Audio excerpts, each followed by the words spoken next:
Hello viewers, welcome to your channel.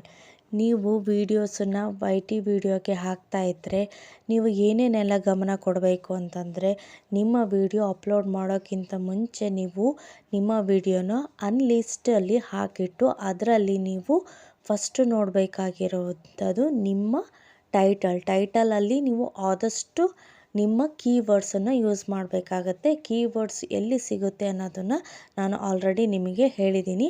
ನಿಮ್ಮ video related ಆಗಿರುವಂತಹ ಕೀವರ್ಡ್ಸನ್ನು ನೀವು ಆಲ್ಮೋಸ್ಟ್ ಆ ಕೀವರ್ಡ್ಸ್ನ ಯೂಸ್ ಮಾಡಿಕೊಂಡು ಟೈಟಲ್ನ ನೀವು ಬರಿಬೇಕಾಗತ್ತೆ. ಹಾಗೆಯೇ ಟ್ಯಾಗ್ ಕೂಡ ನೀವು ಕರೆಕ್ಟಾಗಿ ಹಾಕಬೇಕು.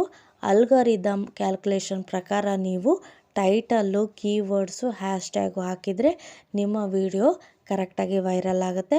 ಹಾಗೆಯೇ ಪ್ರೆಸೆಂಟೇಷನ್ನು ತುಂಬಾ ಇಂಪಾರ್ಟೆಂಟು. ಕಲರ್ಫುಲ್ ಆಗಿರುವಂತಹದ್ದು, ಆಮೇಲೆ ಕಾನ್ಸೆಪ್ಟಿಗೆ ರಿಲೆವೆಂಟ್ ಆಗಿರುವಂತಹ ನಿಮಗೆ ಬ್ಯಾಕ್ಗ್ರೌಂಡ್ ಆಗಿರೋದು, ಕಲರಿಂಗು, ಈ ಥರದ್ದೆಲ್ಲ ವಿಡಿಯೋ ಪ್ರೆಸೆಂಟೇಷನ್ನು ತುಂಬಾ ಚೆನ್ನಾಗಿರಬೇಕು.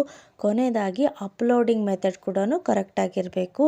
ಎಲ್ಲರೂ ತುಂಬ ಮಿಸ್ಟೇಕ್ ಮಾಡೋದೇನು ಅಂತಂದರೆ ಕೆಟಗರಿನ ನೀವು ಸೆಲೆಕ್ಟ್ ಮಾಡೋವಂತಹ ಅದು ತುಂಬ ಜನ ಮಿಸ್ಟೇಕ್ ಮಾಡ್ತಾರೆ. ಅದು ಎಲ್ಲಿ ಇರುತ್ತೆ ಅಂದರೆ, ನೀವು ಅಪ್ಲೋಡ್ ಮಾಡಿದ ನಂತರ ವೈ.ಟಿ ಸ್ಟುಡಿಯೋದಲ್ಲಿ ಹೋಗ್ಬಿಟ್ಟು ನಿಮ್ಮ ವಿಡಿಯೋ ಯಾವ ಕೆಟಗರಿಗೆ ಬರುತ್ತೆ, ಎಂಟರ್ಟೈನ್ಮೆಂಟಿಗೆ ಬರುತ್ತಾ, ಗೇಮಿಂಗಲ್ಲಿ ಬರುತ್ತಾ, ಹಾಗೆಯೇ ಟ್ರಾವೆಲಿಂಗಲ್ಲಿ ಬರುತ್ತಾ, ಈ ಅಂಶನ ಅದಕ್ಕೆ ಕೊಟ್ಟರೆ ಆ ಅಲ್ಗಾರಿದಮ್ಗೆ ಕರೆಕ್ಟು ಮ್ಯಾಚ್ ಆಗಿರುವಂತಹ ಕೀವರ್ಡ್ಸನ್ನು ಯೂಟ್ಯೂಬೇ ಸಜೆಸ್ಟ್ ಮಾಡಿಕೊಂಡು ನಿಮ್ಮ ಆಡಿಯನ್ಸ್ ತನಕ ನಿಮ್ಮ ವಿಡಿಯೋನ ತೊಗೊಂಡೋಗಿ ವೈರಲ್ ಮಾಡೋ ಚಾನ್ಸಸ್ಸನ್ನು ಜಾಸ್ತಿ ಇರುತ್ತೆ. ಹಾಗಾಗಿ ಪ್ಲೀಸ್ ಈ ಕೆಟಗರಿ ಅನ್ನೋದನ್ನು ನೆಗ್ಲೆಕ್ಟ್ ಮಾಡಲಿಕ್ಕೆ ಹೋಗಬೇಡಿ.